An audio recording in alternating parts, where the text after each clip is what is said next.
What's happening, folks? I'm Jon Kiper. I'm down here in the Manchester Cable Access Studios. So thanks to those folks for hosting us once again on the show. This is the Jon Kiper Show. I'm running for governor of New Hampshire. Wild, I know, right? So one thing that I don't talk about enough is the fact that I consider myself a live free or die Democrat. And now, what does that mean exactly? Well, it means that I align with the Democrats on pretty much most of the issues, but I also believe heavily in individual freedoms and that generally the government should keep its hands out of our lives as much as possible, and that we should really have the smallest government that we possibly can while still having good schools, clean water, and drivable roads. I think we all want those things. And, the fight for freedom in New Hampshire is really an ongoing fight because there are a group of people in our state and in this country who are really out to limit freedom for all of us. But they're focusing on small groups first to limit the freedom of those people. And then I think that their bigger plan is, I think we all know this, is to limit the freedom of everyone because they really want control. And this is the Republican Party, folks. They've really been hijacked by a group of people who want to control every aspect of our lives. But they know they can't do that immediately, so they're starting with little pieces here and there. And that's something that we in New Hampshire are particularly vulnerable to because of a simple fact that we do not pay our legislature. And as you may or may not know, our legislature, our state senators and state reps, they only get $100 a year, which means that groups like the Free State Project can infiltrate the government and can pass really radical legislation where they couldn't in other states where the reps and the senators were paid. And this is because it's harder for people to run against them in some of these little towns and even some of these big cities. People just do not have the time or the money to go to Concord 3 or 4 times a week for basically no compensation. So one outcome, I think, because of this unpaid legislature is that we get a lot of these really radical bills that the Republicans bring up. And a lot of these bills really are just smoke and mirror games. It's a game that the Republicans like to play where it's like, let's talk about this issue and we'll make this issue, we're going to pump the outrage machine as hard as we can because that way we don't have to talk about the real issues, which are your property taxes, the housing crisis, the opioid crisis, the lack of affordable child care, the lack of affordable health care for many, many people in this state. And one issue that the Republicans have really been using to obfuscate and to, like I said, smoke and mirrors, to not talk about the real issue is they're hyper-focusing on trans people and limiting their freedoms.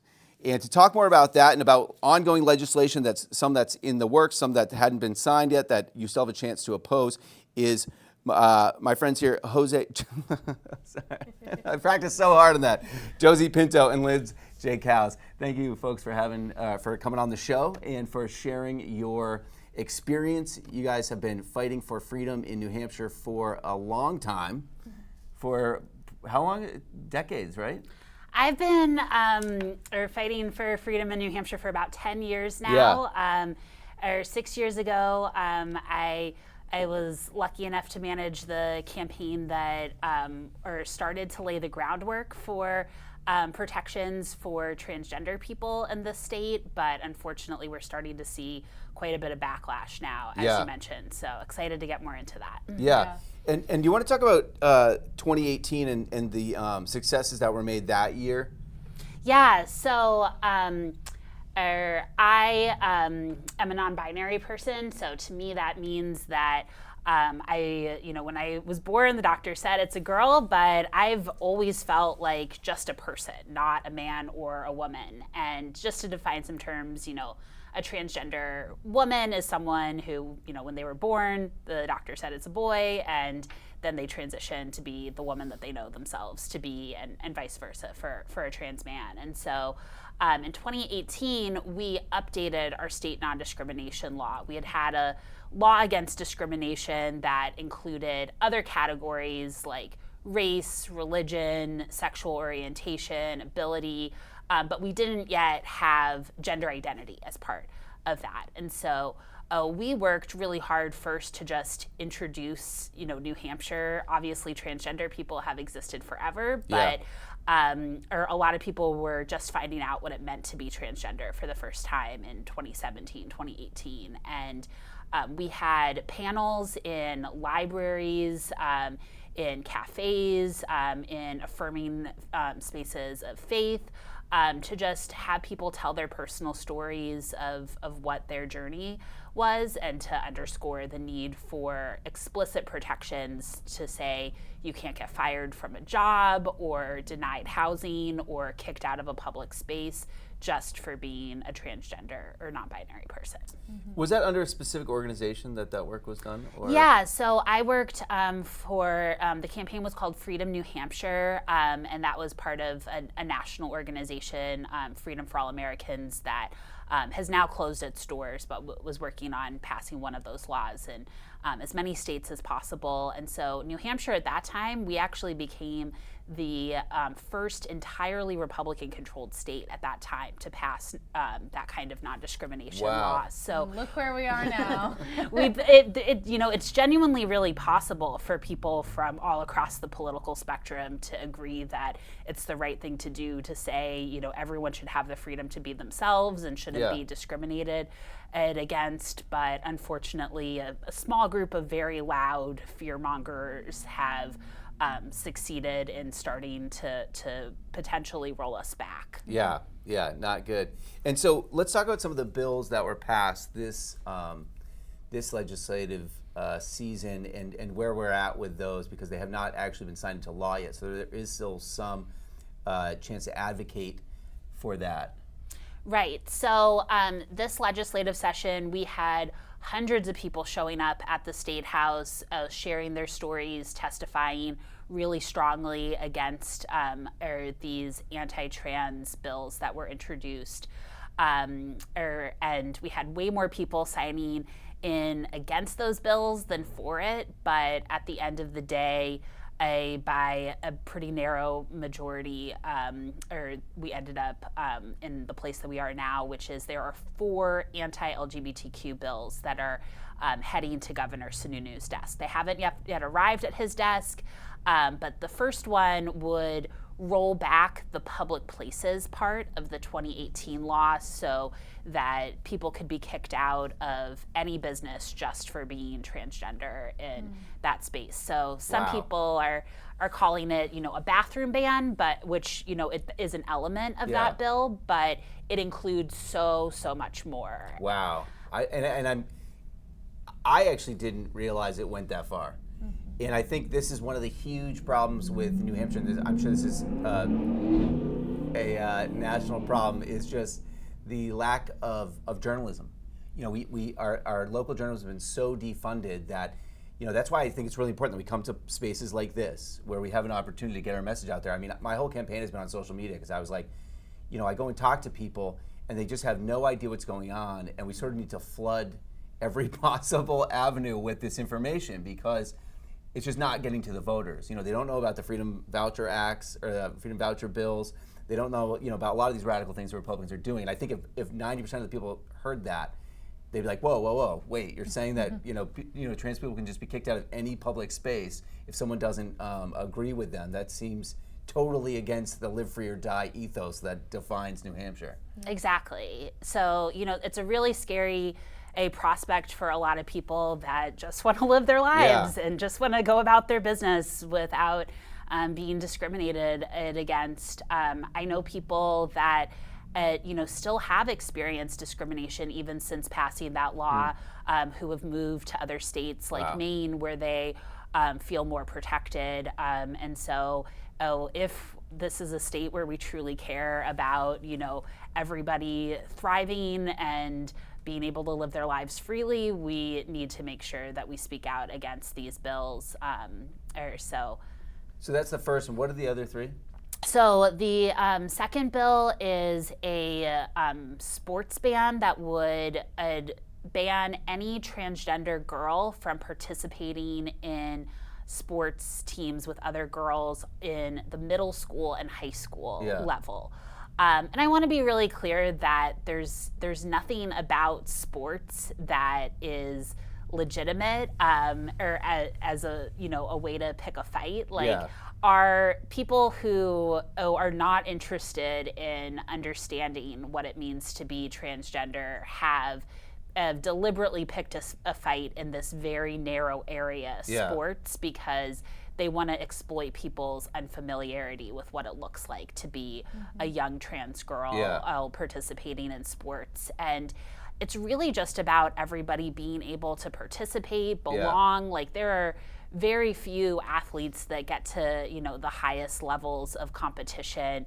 And at the end of the day, there's only a handful of trans girls that are participating in sports right now in New Hampshire, and everybody deserves the opportunity to find belonging, to learn teamwork, to get exercise, improve mental health, all of those things. And I want to point out the really extreme thing about the bill that is heading to Sununu's desk is that it says that an original birth certificate is required to prove your gender. And that's something that a lot of people don't have. It took me a while to track down my birth certificate when I needed it for something.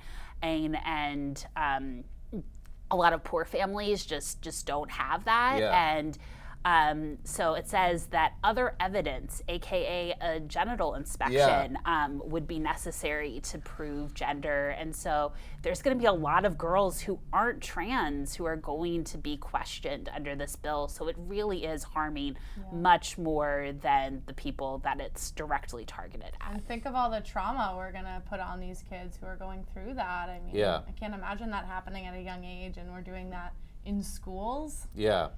I think that this is one thing that policymakers frequently do not take into account is just the unintended consequences, and there always will be, and that's why it's just so important to think this legislation through and think about, what are the ramifications. I mean, because that's the one that really triggered me. It was like, okay, so how do you prove this? It's like genital inspections. This is insane. Like, we're not, and then I see this happening in other states where. A parent will say, "Oh, that kid's too good. They must be trans." You know what I mean? And then how do you prove it? And like they're supposed to walk around with their birth certificate. I mean, I have an 8-year-old son, and honestly, I probably have his birth certificate, but I don't know where it is right now. And I definitely do not know where my birth certificate is. And I mean, it gets back to this whole like, show us your papers. You know what I mean? Like we're all walking around with like gender confirmation paperwork or something. I mean, it just like leads to this really insane world of just constantly having to validate your existence to people that really have no business needing to know that. And I mean, I think that really, when you look at it that way and just the outcomes that it's going to produce, that's where it's really troubling to me on just a straight up freedom front, Exactly. Genital inspections would not be very live free or die of us. Definitely not. And so those are the first two, and then what are the other two? So the next one is a curriculum ban that would require 2 weeks notice and an explicit opt-in for any LGBTQ curriculum in the classroom. And so that bill is, again, extremely broad. So if you are mentioning a historical figure in history class or an author in English class who is as part of the LGBTQ community, that would essentially require a permission and slip. And we know that similarly to the divisive concepts ban that was just overturned, that is meant to silence educators from presenting, people in all of our diversity and just basic education of learning who LGBTQ people are on a very basic level. Right. Yeah, it definitely also violates my principle of minimal paperwork, which I'm like, that's probably my defining political principle, is like we need to have the least amount of paperwork possible. I mean, the amount of paperwork that comes through from schools is just crazy. And the idea that like parents are going to be like opting in and opting out of different education just seems really impractical, for the teachers, having to have separate curriculum. And especially when, I mean, this could touch every possible, part of an education. I mean, you could have a poetry book that touches on these issues. You could have a biology book. You could have a history lesson. Yeah, you have all these places, and it just seems like a whole lot of bureaucracy.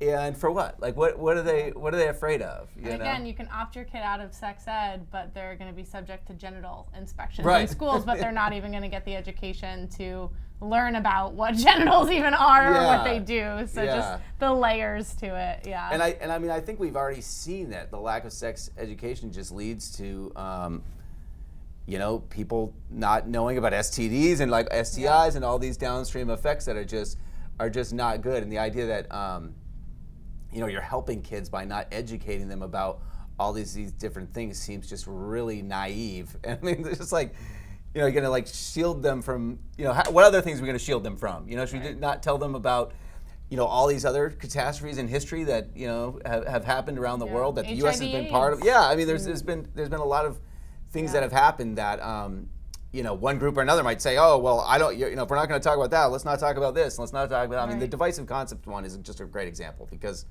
at what point, almost any topic could be divisive if you look at it from the right or wrong angle. I mean, it's just totally crazy, especially given that we have school boards. And you know what I mean? Like, we have a whole apparatus that was built, and this is what drives me crazy about the Republicans, is they will scream and scream about local control until it doesn't suit them. You know what I mean? And then it's like, oh well, we got to have this top-down control because the school board can't handle this, or this is too complicated, for the regular people to deal with. And yet, we have 400 legislatures. Again, none of them are paid. So it's not like I would almost trust my local school board more than I would the legislature of New Hampshire, because my local school board at least, is in my town. I can go talk to them. I can go, say, hey, what are you guys thinking with this rule or that rule? Whereas, like, I mean, obviously, I have testified at the State House. I'm sure you folks have as well, but like, not a lot of, you go up there and there's not a lot of people there. It's not, again, back to this whole journalism thing. Like, people don't even see what's going on in Concord half the time. So for them to be like, sort of mandating these different rules just seems antithetical to the whole way New Hampshire's set up. Absolutely. They claim to be for parental rights, and then some of these bills would literally sign away parental rights, especially the last one that Linds can talk about. And people should be able to go to their local school board and say, like, I want this honest and inclusive curriculum for all students, but this is really tying the hands of, what we can do in our own backyards, starting local. Yeah. And that was the first three. So what's the fourth one? Yeah, so the final bill is a healthcare ban for some healthcare that trans and teen girls receive, and that doesn't just ban, parents accessing best practice transition-related healthcare for their children, but it also stops them from seeking care out of state to other states, and so. It's not good enough to just say, this can't happen in New Hampshire. It's barring, it's saying we're going to try to control what happens and across state lines, which is really dangerous. I mean, that's crazy. I think most people watching this from New Hampshire would say, if the legislator is trying to make a law in which you cannot leave the state to do something, that is way over the line. I mean, that's way over the line, regardless of how you feel about any of these issues. Right. I mean, that's like if that's just, I mean, if they were to say to me, hey, we can't get vasectomies here, and also you can't leave the state of New Hampshire to get a vasectomy, people would lose their minds. They would lose their minds. And this is why the Republicans are able to do this, because at the end of the day, trans people make up a very small portion of the population. And I think this is also the reason why, gay marriage was probably easier to get through, because there's just proportionally more gay people than there are trans people. So just you end up knowing, like, it's inevitable that you're going to know a gay person through your adult life. Whereas, it wasn't for, probably, I don't know, maybe 10 years ago I don't know. I mean, I remember the first time I hired someone that was trans, and that was kind of where I started to learn more about the trans community. But, until I met someone that was trans and talked to them and began to understand their, sort of like how they got to where they are. And then also, I had one memorable weekend. It was a bachelor party, not a bachelor party, my buddy's 40th anniversary, 40th birthday party. And there were some folks there that their daughter was trans. And they were telling me the whole story about just from a very young age, her saying, hey, I'm a girl, I'm not a boy. And, they're just parents, and, there's no like manual. I mean, there probably is now, but they were just like, what do you do when your kids keep saying that for 5 years as soon as they can speak? Yeah. You know what I mean? You're going to tell them that they're wrong? And they were like, we weren't really, in one camp or the other before, but, at a certain point you believe your kid. Yeah, right. Yeah. I mean, most people think that they have not met a trans person. Most people probably have met a trans person and just didn't know it at the time. And, it can be new, and it's normal for parents to have a lot of questions when that first comes up. but at the end of the day, most parents just want what's best for their kid. Yeah. And you want to be able to have those conversations with your pediatrician and whoever else, whatever medical professionals you're going to bring into the room, not the legislature of New Hampshire. Right. You know what I mean? And with that bill, I just worry about it being such a slippery slope, because if we're saying, if minors can't get this care, we know not many minors are able to access surgery because of cost and logistics and all of the things. But by making a law about it, what's going to stop them from saying, okay, if you're 21, if you're 25, it really does remind me of what we're seeing with sort of the abortion ban in the state. We have a 24-week abortion ban on the books right now. Who's to say that's not going to become a 15-week ban that then turns into a 10-week ban? It's just one of those things that the second you give them an inch, they're going to try to take a mile, and they're just going to continuously chip away at. Well, and let's pivot to abortion too, since we kind of already have. That's the other thing too with this slippery slope is like, first it's abortion, then it's IVF treatment, then it's birth control, and it's like, it's there. Their agenda is very clear. It's about control. And I love to say this to if I'm in a room of men over the age of 60 is they're starting with the abortion and stuff, but this is about control and about controlling your sexual rights, basically. And I'm like, they're gonna come for your Viagra. It's only a matter of time because Viagra is a violation of the biblical code of we should only be having sexual relations to produce children. You know what I mean? Its very existence is antithetical to their whole Christian ethno state that they're trying to create. So I think it's really important for people to realize, like, this isn't like it could be a slippery slope. Like, the slope is there. It's already going that direction. And do you want to talk a little bit about the organization that you work for and some of your work? So I'm the founder and executive director of the Reproductive Freedom Fund of New Hampshire. We are New Hampshire's statewide abortion fund, which means we will help people pay for the cost of their appointment. We'll help them get to their abortion. We'll help provide emotional or other forms of logistical support. So really any sort of barrier someone has to actually getting an abortion, we're there to help with. I often say, it's great that we all have the legal right to an abortion. That doesn't pay for the cost of it. That doesn't help you get there. And so there's actually a whole lot of people that are left out. And something I like to highlight, a lot of people don't know about this. In the US, we have something called the Hyde Amendment, which prohibits all federal funding from being used for abortion. So that means if you're a Medicaid patient, you don't have any funding for abortion unless it's some really rare, serious case, and even then you have to jump through a lot of hoops to get that. So we're really here to help people that are already poor, are already on forms of assistance that should just be able to access basic health care. Another stat I like to reference is 60% of people can't afford a sudden $500 expense. And that's exactly what an abortion is at a minimum. Most abortions are going to cost you $500, and it's one of those tough things where the longer you wait, the more expensive your abortion is going to be. So if you don't have the $500 and you keep waiting and waiting and waiting, all of a sudden that's going to become $1,000, $2,000, $3,000 the longer you wait. So we're really here to help people, immediately when they need it, make sure they can get seen soon, and we cover the full cost of care for all Granite Staters. Wow, that's great. Yeah. And where do you guys get? Where do you get your funding? We're all grassroots. Wow. So we really rely on small dollar donors, monthly donors. That's really the bread and butter of our organization. So if you're interested, go to reprofund.org, check us out, follow us on social media, donate if you can. Today is actually New Hampshire Gives. So through the end of this week, you can donate to New Hampshire Gives. All nonprofits in New Hampshire participate in that as well. So check it out, support your local nonprofits. We really need it right now. Yeah. Do you want to talk a little bit about where people could learn more about these bills and how they could, because right now these bills have basically been passed, but they're on the governor's desk, as I understand it. He has yet to sign. They haven't actually landed on his desk. Okay. There's a lot of paperwork and processing that, so not all bills immediately go at the same time. Okay. Once they are on his desk, he has 6 days to either sign, veto, or let them go into effect without his signature, which is a fun technicality. But the good news is there's lots of time where people can call him, email him. 603 Equality is as my organization, and we're encouraging people to contact him in all forms.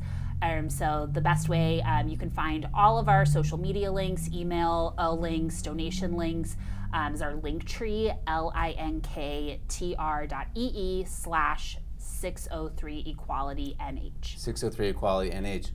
You heard that, folks.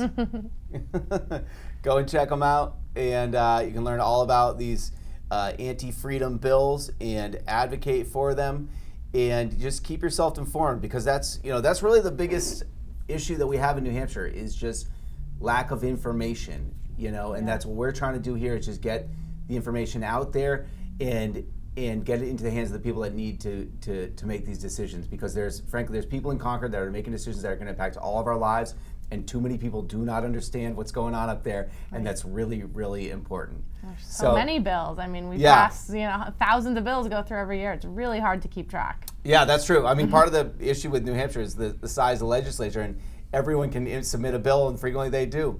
But I want to thank you folks for being on the show, and I wish you luck in your future battles for New Hampshire freedom. Thank you. Thank you so much. Great to be here.